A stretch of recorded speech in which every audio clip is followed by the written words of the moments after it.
Welcome to Balanced Life with Debbie Carlin Boyle. Conversations connecting to a healthier you. The show that gives you all the latest and greatest health and wellness information to inspire you to live a life of balance and joy.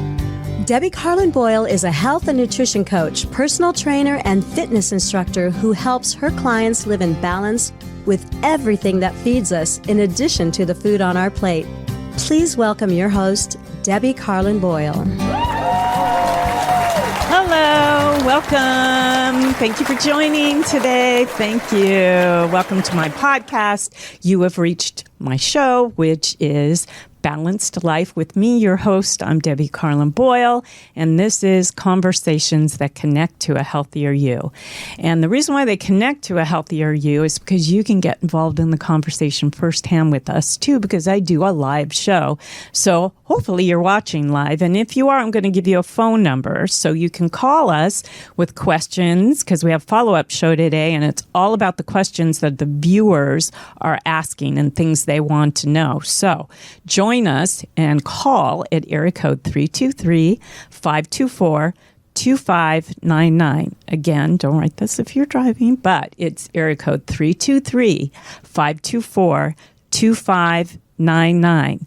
Get involved in our conversation. We want to hear from you. Even if it isn't a question and it's a dating story, a relationship story, or a question, sort of a Dear Abby type relationship thing that you're stuck in, you have a dilemma within a situation that you might be navigating, call us, because I've got the expert today to help you get through it. We want to hear from you. Now, if you're watching post-show and you have a question or you want some advice, then you can go to the comment section of my Facebook page, which is Balanced Life by Debbie, D-E-B-I, or my YouTube channel where we're streaming live right now. And under comments, go ahead. We keep the conversation going. So my guest today, Treva, who's been on the show before, the first show that we did with her, I am still getting comments, and that show was a good 6 years ago. So, you know, it's conversations that keep on going and going and going, and they're pertinent no matter where we're at and what year we're in. If you're going through a situation that has to do with your relationship or with dating, this is the time to get involved in the show. Before we get going, and before I do the introduction again, I want to tell you a little bit about me. So you heard at the top of the show, I am a personal trainer, a fitness instructor, and if you're watching, you can see me in action right now. I'm also a health and nutrition coach and a hormone coach. So I have all these certifications and education around helping people find balance in their life. And once again, at the top of the show, we mentioned what that means. It's everything that feeds us besides the food on our plate, our relationships, our career, how to find our joy, our environment, our spirituality, however that may play out, our sense of community, our families. There's so many things. It's sort of the blue zone kind of situation. I help people navigate that so they aren't getting too low and out of balance in all the things that feed us. So I help you bring it back to the center. Hopefully everything can go up with it, because when one thing falls into place, which I've noticed with many clients, when their diet falls into place, they want to move. When they want to move, they sleep better. When they're sleeping better and their diet's in place and they're moving, they tend to be more joyful, more alert, better to get into a career that makes them happy, get into a group of people that they want to be around that makes them happy, and they clean up the environment around them. And they also do a lot of good self-care. And that's hard to do on your own. And that's why I have a coaching practice and a personal training practice. So if you want to get a hold of me directly, you want to go to my website, which is, again, balancedlifebydebi, DEBI.com. And there you can scroll and read everything I do, read the success stories. There's a lot of articles in there on health and wellness, but also there's a place that says consult with me. Go ahead and click on that. I've actually, from the show, have gotten clients because I can work with anybody via Zoom, no matter where you're at in the world. Or if you're in the LA area, I can work with you one-on-one in person. So there you have it. I'm so glad that you're joining us today. And now I'm going to give a brief introduction to my guest who's back for part 2 of our show about her book called Done Being Single. So if you are like me and in the dating scene, then you probably need guidance to navigate the complexities of dating or perhaps a relationship that you're currently in. Well, you've come to the right podcast because part 2 with my guest is with Treva Brandon Scharf. Treva is all the things. She's an ICF certified life dating relationship coach, a former fitness pro, a marriage first-timer at 51, and the author of the book, Done Being Single, A Late Bloomer's Guide to Love. With 40-plus years in the fitness business and many more in the singles world, Treva helps people achieve their personal best in life and love.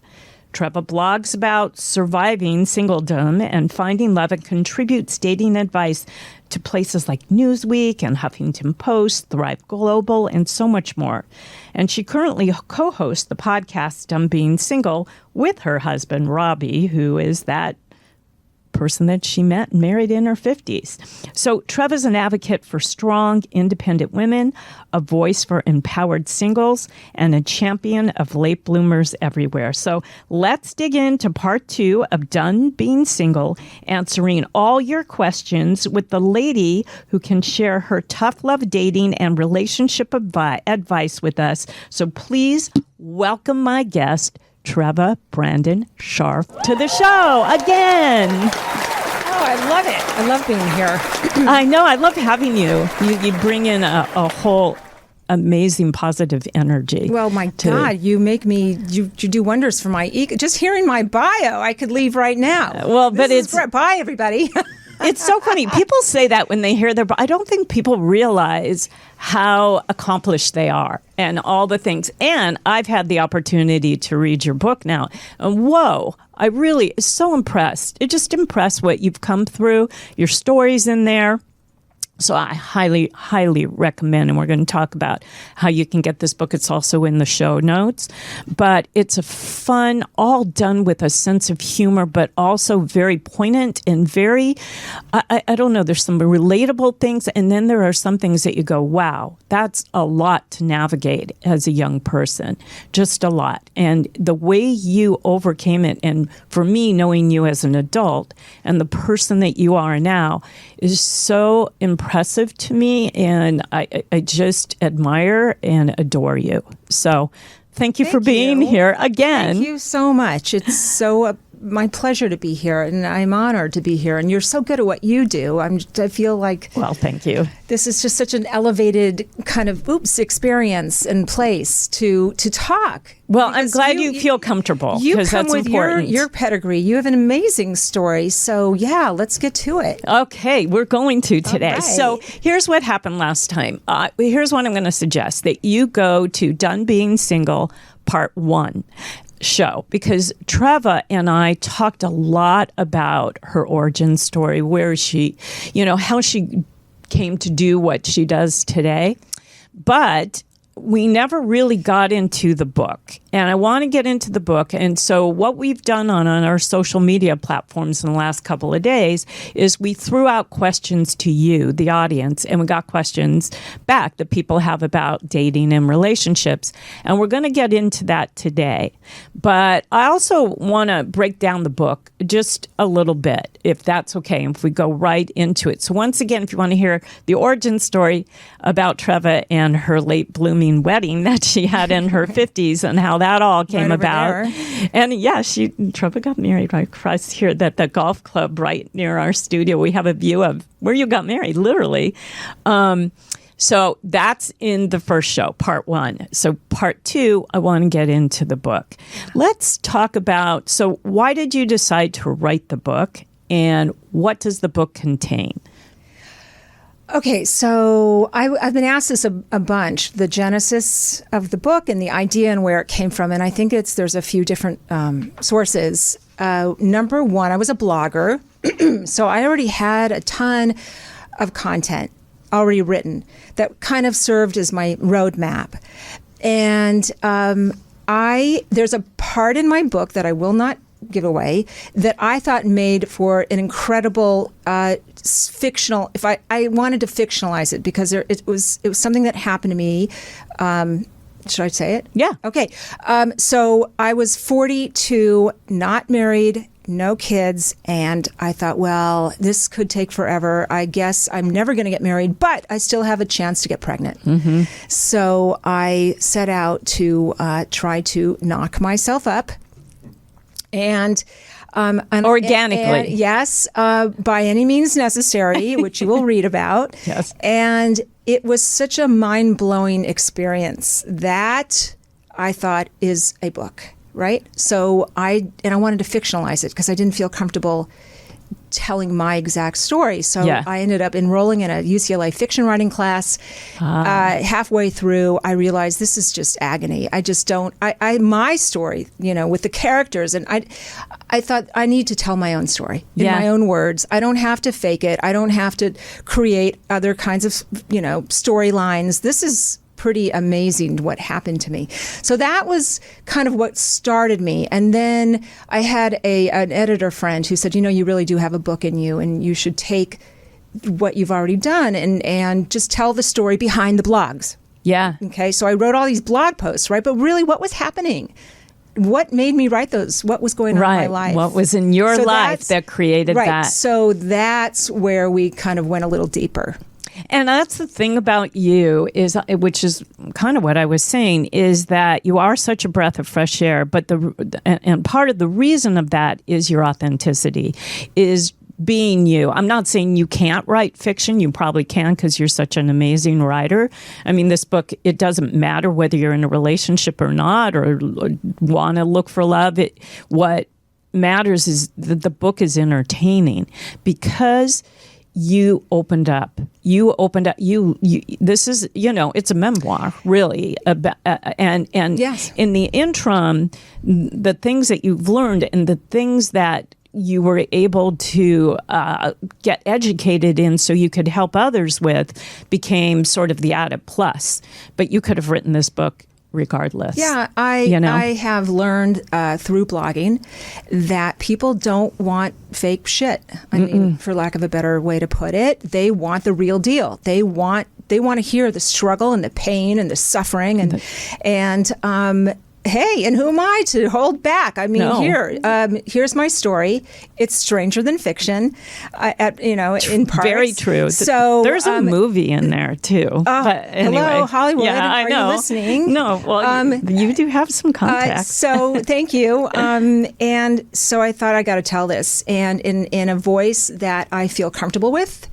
And I had nothing at the time. I was, late 50s. I was writing this thing, and I thought, this is me, man.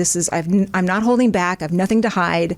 Yeah. And all this stuff that happened to me, which, by the way, I often say I wish I didn't have these experiences because there was a lot of heartache and a lot of disappointment, right? Right. You don't want to have that, but life is filled with that. But if you're going to have it, do something with it, right. And share it with the world and try to help somebody.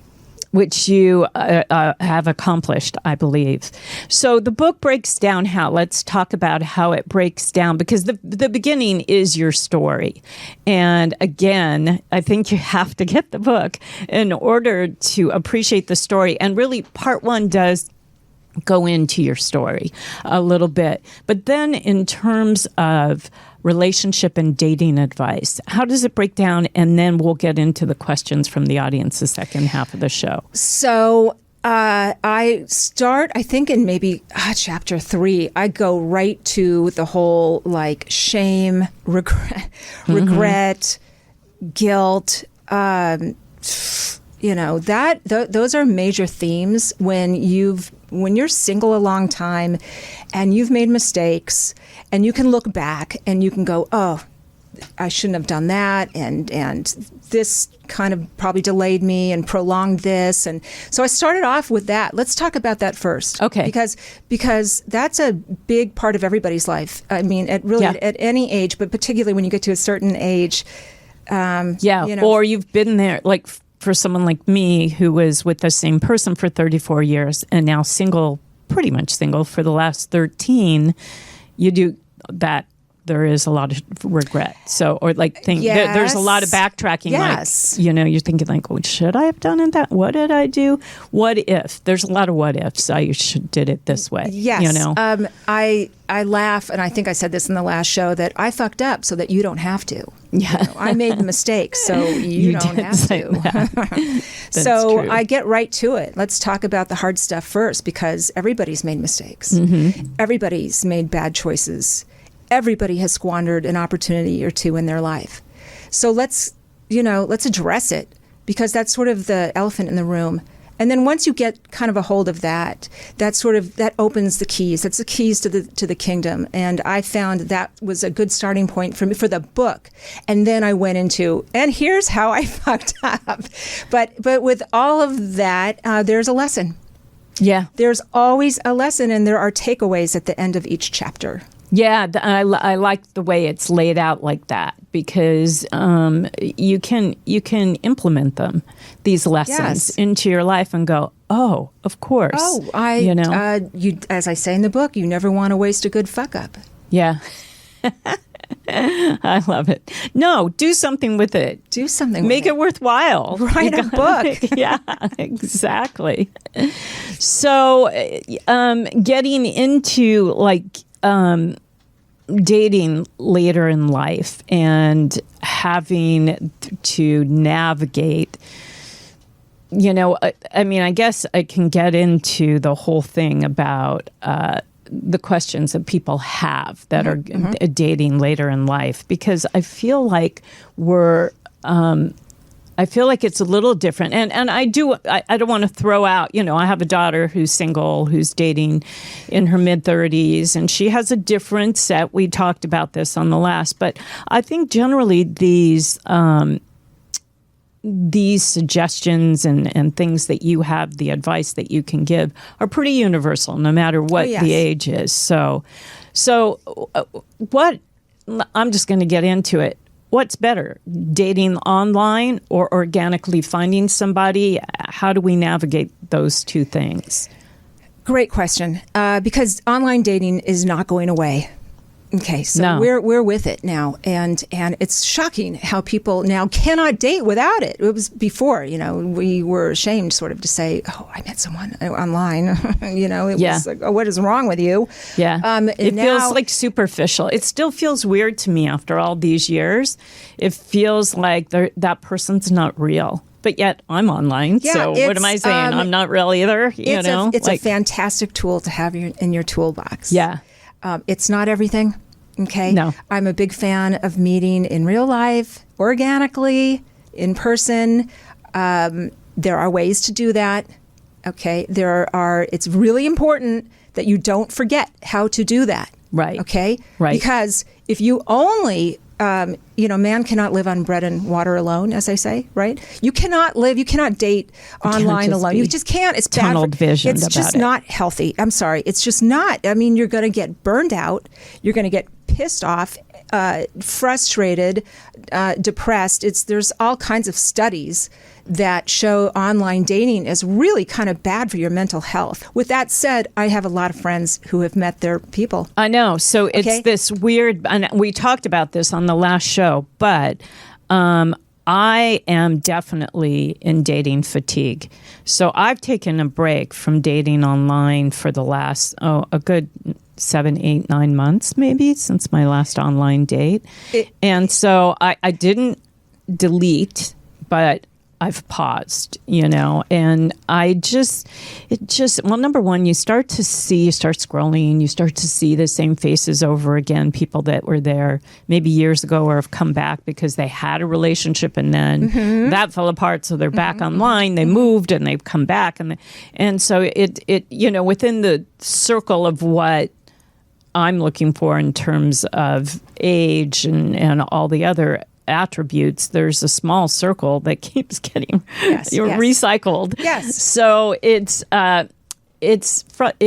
exhausting for me. It's frustrating and exhausting. So I just had to kick back and say, okay, take a break. Isn't it kind of ironic and crazy that before online dating, we did not know when our next dates were coming? Right? But we were club girls, right? Okay. So we grew up in Beverly Hills, and I grew up in Encino and Beverly Hills. You so did it was not have 1,000 options in your pocket. Okay, the fact that we have to take breaks from dating is just sort of ludicrous. Yeah, it's kind of bonkers if you think about it. Yeah, right. That we're just over dating to the point where we have to, give ourselves a break. Out. It's a break. It's nutty. It's cuckoo, Phil. So this is why I'm saying, do yourself a favor, okay, and get out. Get out, and it doesn't. It doesn't have to be a big giant plan with huge preparation, because the truth is you can meet someone anywhere, anytime, when you least expect it, and it's not that hard. But if there's a saying, something like, if you keep avoiding something, you're going to make it into something bigger than it needs to be. That's true. That's not there's a more escalate. There's a more eloquent way of saying that. But it is a muscle to me. It is something that requires movement and constant working at it in order to see moving the muscle, change. Working the muscle, okay? Good analogy. Okay. Otherwise, those social skills they're going to atrophy. Yeah. And that makes so sense. Funny. the less you do it, the harder it becomes, the more you fear it. But the truth is, it's nothing to fear, because it's everywhere. You go to the store or so I've kept that in mind, because I've known you, I've read your blogs, I've had you on the show with the podcast that you were doing with Robbie and with your blogging, and before the book came out. And you have said this for many years: get offline and get out there. So, and then I'm almost fatigued from that side too, because it's, so when you least expect it, yes, I'm out there every day, whether it's the supermarket, the gas station, taking my granddaughter to the park or to a restaurant or to a play place or Target or whatever it might be, with friends out at happy hour. I'm out there, I'm working it every day. And for a while, it was just kind of like I wasn't paying attention. But now I have that little voice that says, pay attention. It can happen anywhere, anytime. Yes. So there is, just like with online dating, there is an element of disappointment when you do all the things. Yes. Well, and it doesn't happen. Yes. There's another trick another tool in the toolbox that you use. Okay. So along with keeping an open mind, making the effort, okay, having some sense of faith and trust, a little bit, okay, because it's important. Yes, okay? yes. Acceptance, is to get your head around. This is a really important part. This is another chapter in my book. To detach from the outcome. First, temper your expectations and detach from the outcome. Detach from the result. It's really hard to do. Okay. Especially when you want something so badly, right? And then just say, I'm going to let it go. I've got to let it go. Yeah, surrender. For my surrender. No one said it was going to be easy, but it is so important for your wellness and your psyche. Yes, it may take a while, and you may not, but that is empowering to come to that conclusion, that moment of acceptance. It's really empowering, because then you are giving yourself permission to go live your life and stop waiting and stop wondering and worrying that I'm not doing enough. It's never going to happen. I'm failing. I'm a piece of shit. Whatever it is that the negative I know that you personally went through those narratives. So I had to do something. I quit, okay? And I quit with certain terms and conditions. I didn't give up. I didn't totally quit. I let go of the marriage thing. Mm-hmm. I let go of that, because that was like this unattainable It's too much pressure. thing. I couldn't. Yeah. It was really self-defeating, and it was taking me to a really bad place. And so I said, that's off. It's off the table. I guess I'm not marriage material. And I talk about this in the book. And there was so much relief. It was not planned. It was just sort of this beautiful release, this liberation, this freeing sensation, like, okay, that's done. Now I'm going to go live my life as a single person. Okay. And I'm going to live it to the best of my ability. And then I met Robbie. Yeah. Interesting. And I think for a long time, there's Robbie and you up on the screen. For a long time, I wanted to just be single because I wasn't for so long. And, between husband, kids, work, family, extended family and friends and obligations and volunteering and just so much, it was like, I'm going to take a break from a lot of these things. My kids are grown, they're out of college, and I'm going to stay single no matter what and just have some fun. I actually have a chapter in my book about this. But now I've come over sort of that hump, and now I haven't let go of, well, at this stage in life and at this age, approaching 70, I don't want to be alone, So I think maybe for me personally, I need to let go of I don't want to be alone because it start thinking about you maybe. Yeah. Okay, but you have a great life. And you made the most of it. Of course. And you're doing great things.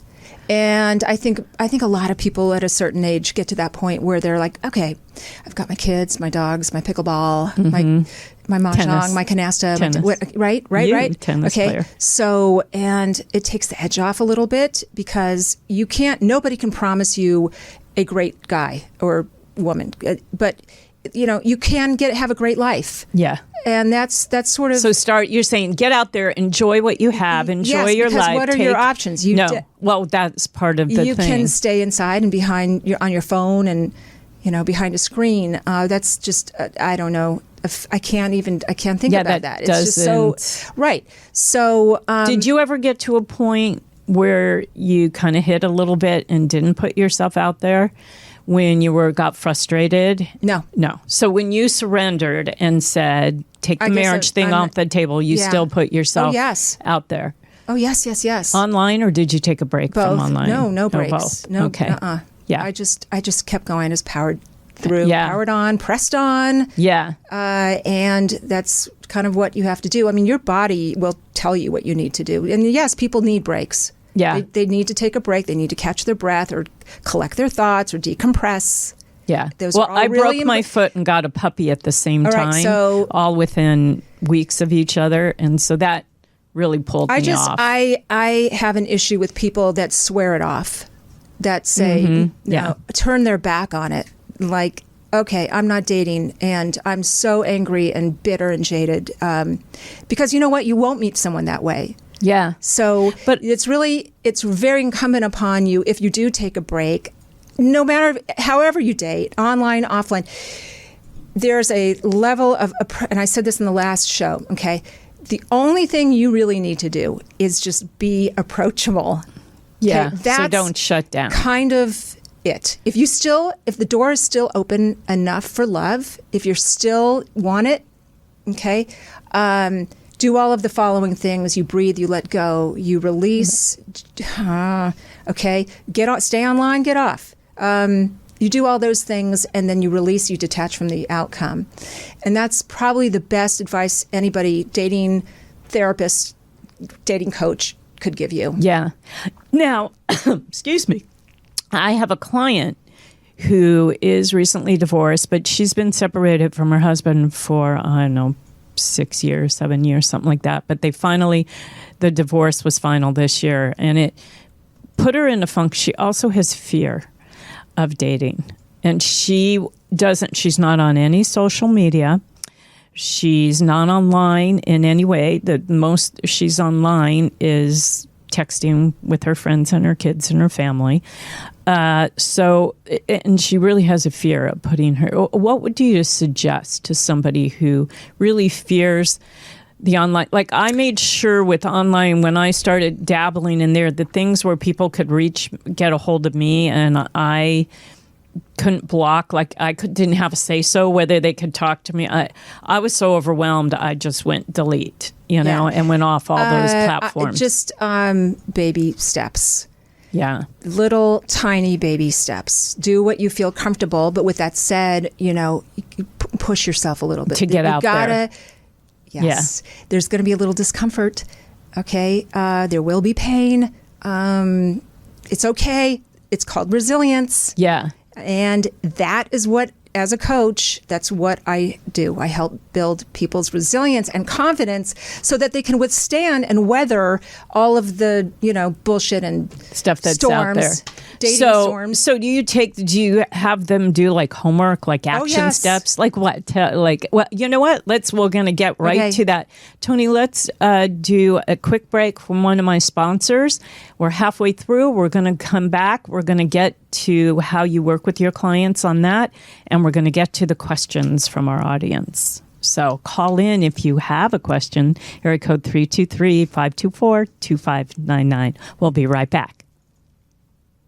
Cicera Olio de Oliva is an extra virgin olive oil company with a mission to provide high-quality, current-season Italian oils to families. They have partnered with 2 centuries-old family farms in the Tuscany region of Italy to grow, harvest, and bottle their amazing oils. Founded by a nutritionist who has a love of the land, sustainability, nutritious foods, and of course, Italy, they strive for a peak freshness and high nutritional content in every single bottle. All of their oils are current season, extra virgin olive oil, bringing you a true branch to bottle experience, and I know firsthand. So, for an offer, go to www.cesarioliva.com and enter Balanced Life 10 for 10% off. I know you're going to love this healthy and delicious addition to just about any meal. Welcome back. Welcome back. We're here with my friend, author, and extraordinary superwoman, Treva. I was putting the two together. Treva Brandon Scharf, who's written the book Done Being Single, and we're talking right around this book. It is a late bloomer's guide to love. But more than that, she is a relationship and a dating coach, and she just helps people navigate tough times when they're looking for a significant other, or if, they're having problems in their relationship. So we were just about to get into how you work with clients. Yes. What's the homework or the action steps that they have to do in order to get themselves back out there and get over their fears? Okay. I was giggling at your olive oil commercial, thinking, I want to be an extra virgin. Weren't you for a long time? Oh, yeah, I was. I was actually a late blooming virgin. Yeah, that's great. It's part of her story. Read the book. That's a good story in there. Okay, what I do with my clients, it's very interactive. It's very hands-on. I am your partner. We are collaborative. I would call it a very collaborative process. So I partner with you on this journey, and we start sort of from the ground, coaching from the ground up. I coach you from the inside out. To get into their background a little bit so you can understand what their situation I need might background. be. Yeah. I need family of origin. Yeah. I need all kinds of trauma when you were a kid. Absolutely. Yeah. I need all that. And I take all of that stuff plus a lot of intuition, and I come up with a program and a path forward. And yes, there's homework and there's writing assignments and there's a lot of reading material. It's not horribly heavy. There's not giant books. I'm not going to have you read War and Peace. But it moves, and you're thinking. You're always thinking. I have you cognizant. I have you so aware of what you're doing throughout your day. limiting beliefs, negative thinking, catching yourself, being aware, seeing yourself, hearing yourself. Those are all really important things. So there's a lot of that. There's a lot of healing work. There's manifestation. There's guided visualization. It is such a comprehensive. You know what? If you don't find love, you're going to find a great life. You will. It is life-changing, I think. Well, I also think when you find a great life, what I was saying at the top of the show, it's when all things come together. So relationships are part of that. And so sometimes I think, wait, like what you're saying, I do have a great life. I do have so many things, so much gratitude for what I've built and what I've done and reinventing myself in my 50s and, getting out of the commercial industry and into the full-time wellness industry, planning a wellness retreat right now. I'll talk about it on my next show. And there's part of me that says, okay, well, I am balanced. But yet there's this one little piece, that's missing. And, with the client I was talking about, she's got all these wonderful things going on in her life as well. But then that one piece is missing. Yes. And so my job as a coach is to find out what that piece is and what's blocking you. And are you putting up obstacles? And are you self-sabotaging? And are you doing a lot of things that you may not be aware of, because that all goes into the mix. Name those things. I'm just curious. What's some self-sabotaging things? What do you see in your practice? Oh, it all kind of comes back to self-worth. Yeah. People that just think they're not good enough. What you feel you're worthy of, what you're willing to put up with, what you're willing to tolerate. These are all things that upon digging in, yes, you may not even know it. And we get there, we uncover all that stuff so that you can be a little lighter and have a little more spring to your step as you go on your path. Yeah, I think you hit upon it, that you may not even know it, which is why coaches are so good in so many aspects of life, like me helping you. I see a lot of people who come to me initially because they can't lose weight, but they don't really, to get to the nitty gritty of the why they're where they're at, and then be willing to make the changes that they need to make, get rid of some bad habits to create new ones. This can be applied to dating and relationships so that they are successful. Then they start seeing the change. Yes. And I think coaching is, it is a big deal right now, but I think it's underrated. Like, I don't think people realize how valuable coaches are to changing lifestyle things, because we're not like a class that's just a... Right. And I'm not just any coach. I'm a coach that walked in. I've been in your shoes. Yeah, I've been in the trenches. I've walked the walk, babe. I did it for 50 years. Yeah, to live and learn. I have a ton of wisdom that. God bless coaches. I total props to anybody that goes into the business and has a spirit of altruism and generosity. And I just feel like the people that really understand. It's one thing to be married and early and call yourself a dating coach. I think there's a little bit of an experience deficit there, and that's not to say they're not smart and compassionate, intuitive. But wow, Malcolm Gladwell said, if you do something for 10,000 hours, you can consider yourself an expert. There's some, and you got in those hours. And I could probably write a chapter. I don't know if I dated 10,000 guys, but I definitely dated 10,000 hours. And I'm not an expert. I think there's some authority that I can claim on the subject. And if Robbie's watching, he has a real thing about being called a dating expert. He doesn't like it. No. But because there is a connotation behind it that says that you've been in that scene for a really long time. I can fess up to that. But I'm not in it for 40 years. I've 13 years to me is a long time. I would never call myself an expert, but there's a live and learn component. There's a live and learn component to it. You know what you do like, you know what you don't like, you know what.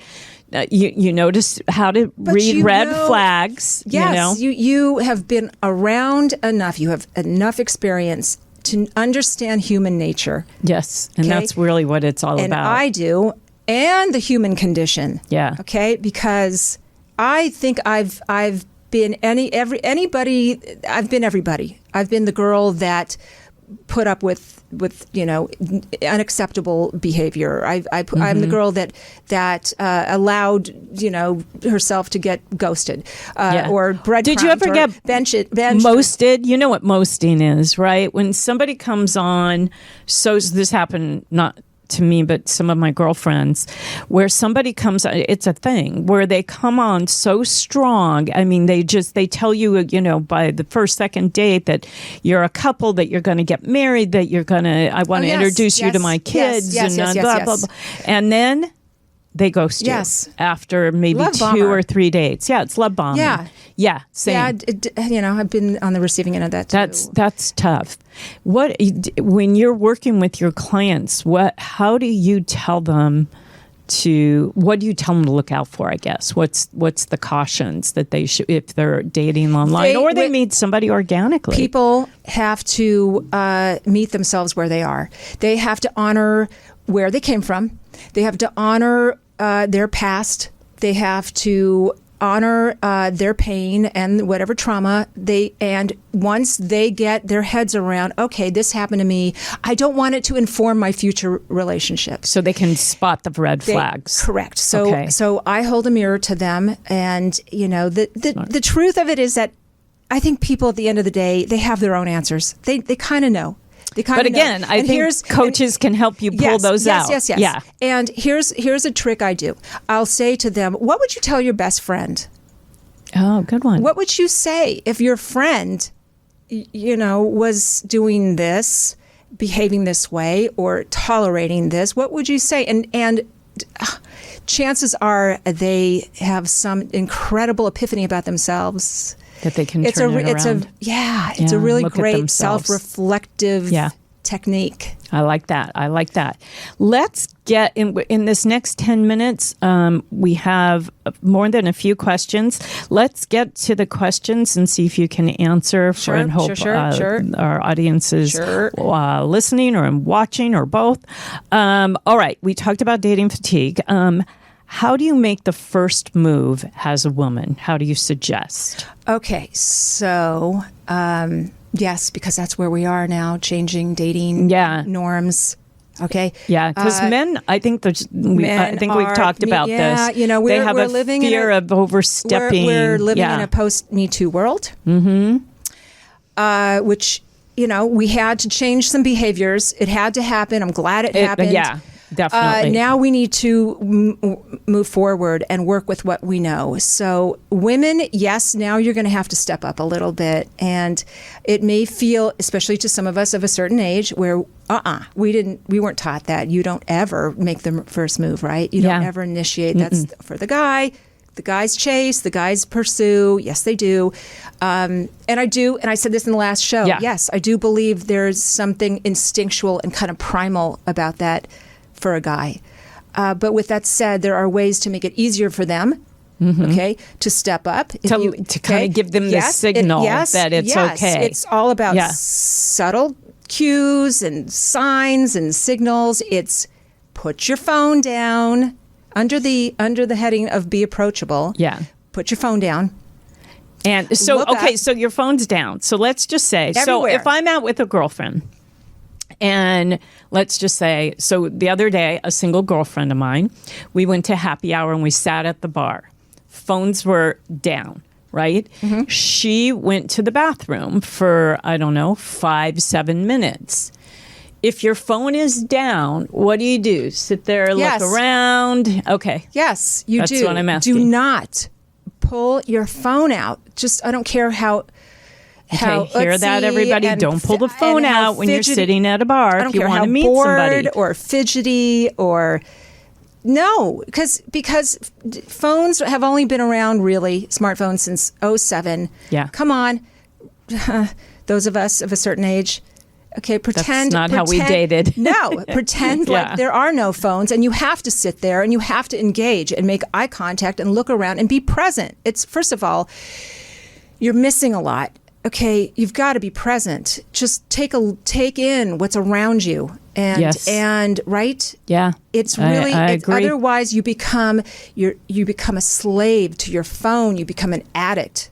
Well, but so let's say you're sitting there, and here's what I've done in the past, and it not necessarily only because this is more my personality. I'm a friendly person, a guy or girl, even if it's a couple, and the person I'm with goes to the restroom or is outside on the phone or whatever, and there's somebody next to me at the bar, I might make a comment on, oh, what did you order? Yes. Or chat, small talk. Okay. So. Anything. And I will tell you, I think guys would really appreciate it. Yeah. Okay. I've seen that before. I've been in these situations. Meet them halfway. Yeah. Okay.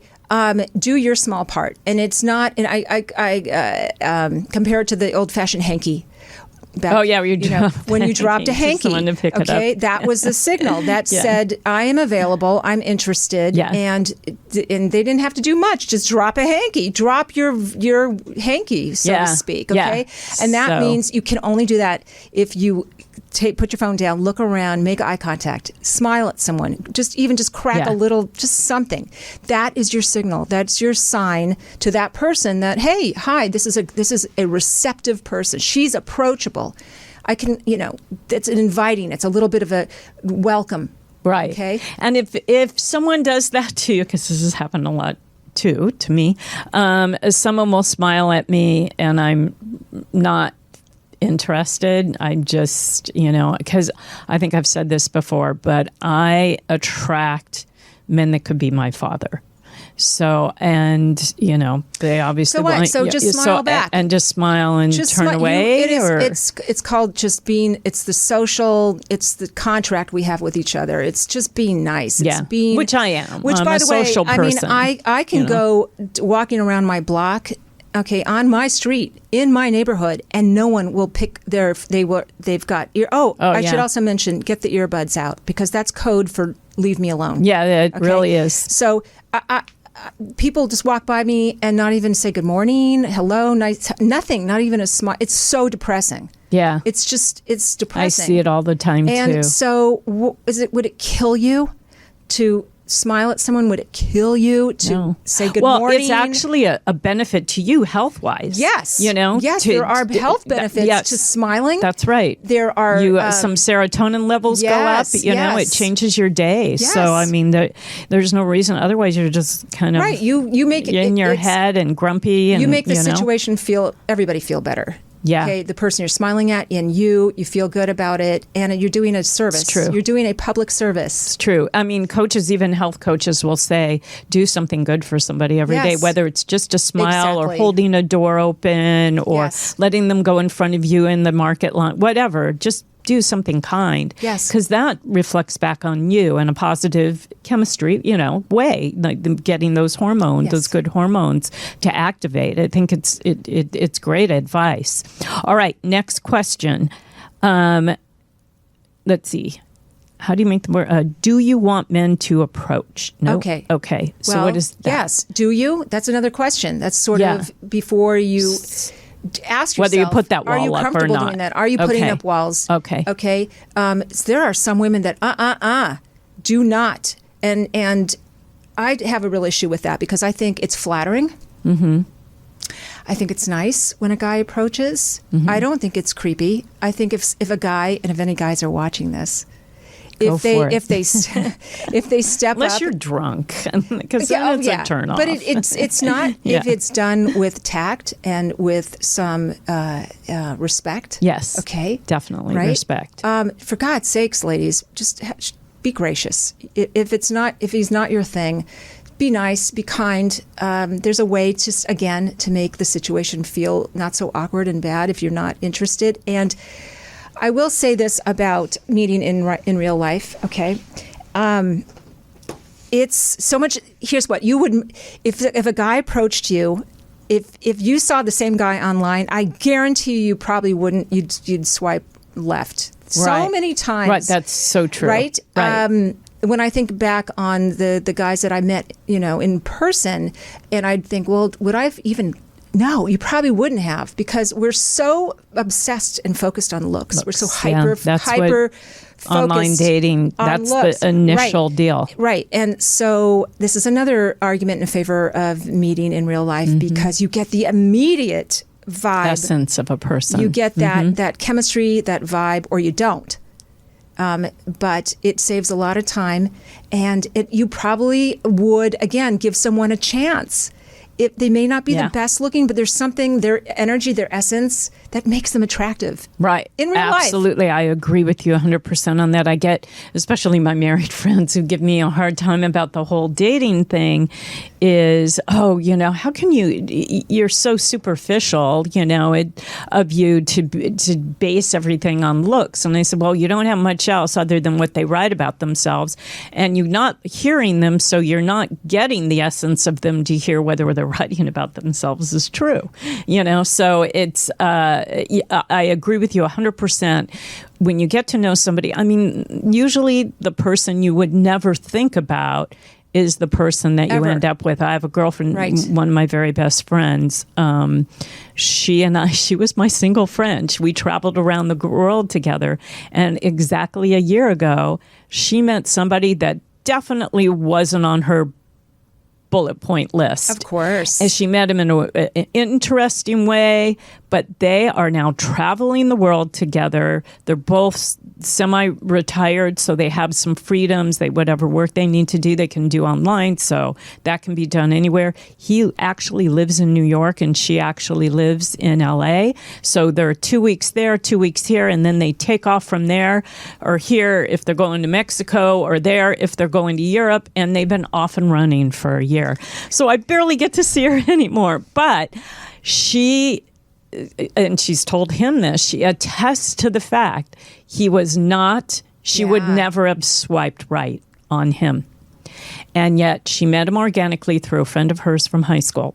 And when he was out in LA, and boom, they hit it off. It just, everything, it was scary, that this, and she would say things like, to herself, this isn't what I had in mind. This isn't what, and it actually worked. Yes, you would be shocked. So Robbie says it all the time. Date against type. Yeah. Just force yourself. I mean, listen, I'm not suggesting that if there's zero chemistry and you're zero attraction, but give people a shot. Give them a little chance. Give them a break. Give them a chance. You'd want someone to give you a break and a chance, right? Yeah. Oh, absolutely. But you know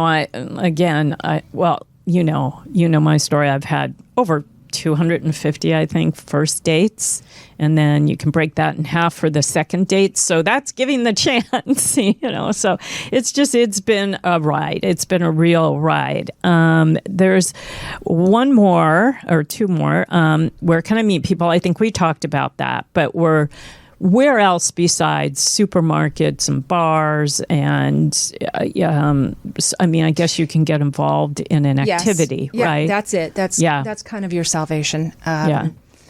Once you get out of college, and unfortunately, we're not back in offices yet, which was a main feeder social. There's a hybrid source going on, right? Yeah. So yes, this is going to require a little effort.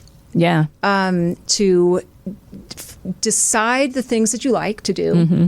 Go do those. Yeah. Go do those first. Okay. Yeah. So, hobby and interest, social causes, volunteerism. Make yourself feel good at the same time, and you just very well meet someone at the same. Go to target, as I like to call them, target-rich environments. Yeah. Okay. golf courses, and driving ranges, golf courses. Yeah, yes. I can't tell you how many. Carolyn, Yes. Debbie, because she's a golfer, and her and Kevin, Yes. and they're usually out near me in Sherwood. Yes. And they're like, get involved in golf. It's true. I'm a tennis player, true. but it's It's I a can. gold mine. I will. I know, that's Just what like I hear. yoga studios are And for women. Actually, my friend Gina and I were going to do that, and then she met this guy, Richie. And I'm so happy for her, but she's not going to do the golf thing with me. But I will, and I'm an athlete, so I'd be probably good at it. All right, last question, because we're going to have to wrap up here. What's the best advice, let's end with this, that you can give single people? Okay, so a lot of it we just talked about. Mm-hmm. So hope, hope and faith. So it's a formula. It's a formula. Okay, it's a bunch of stuff that's all kind of works together. A soup that It's a beautiful stew. Okay, so and you just keep adding in other, more and more things. So my first thing with my clients is to build their resilience and their self-worth and their self-esteem, because that is to deal with anything in life, particularly dating, which is so fraught with rejection and disappointment, right? And dashed hopes. So you don't want to, self-destruct.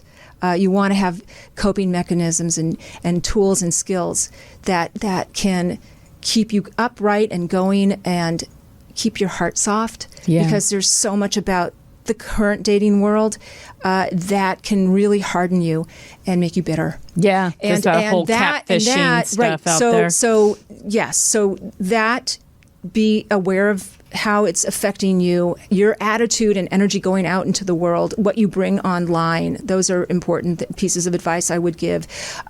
Keeping open the possibility of random luck.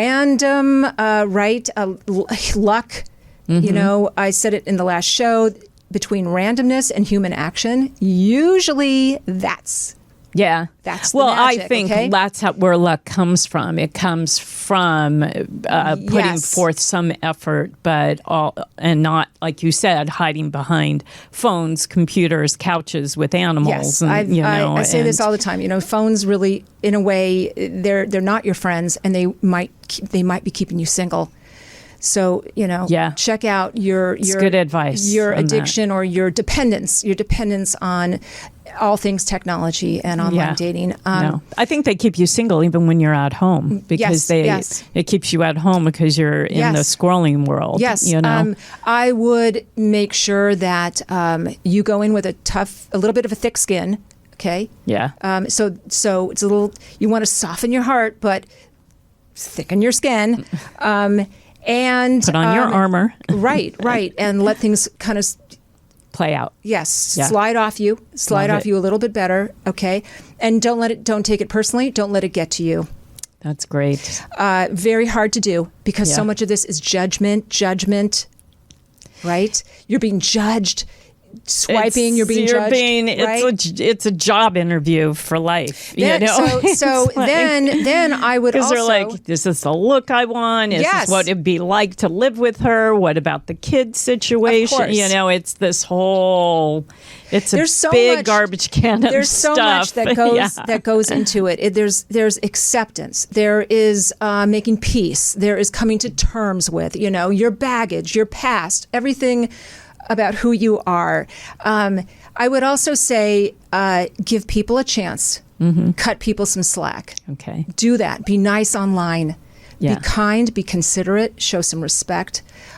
Those are very important things. Just for your own sense, as we were talking about, your own sense of I'm doing wellness. Yeah. Right. Yeah. And it's also good karma, I think, in a way. Well, again, when you treat yourself well, things start to come to. The positive stuff starts seeping in. Yeah. Yes. And right. And remember the things that you don't like when people do to you. Don't do. So be the change you want in the world. I say it all the time. It's a little cliche, but it's got to start somewhere. Well, that's true. And if everybody thought that way, we'd be a less angry, more loving, more giving, yes, more accepting world. Yes. On that note, we have to say goodbye, but I want you to give all your information, your website, your book, and how people can access that. Okay. If you want to find me, go to my website, which is my name, trevabbrandonscharf.com. You can get all... Spell Scharf for them. SCHARF. So trevabbrandonscharf.com.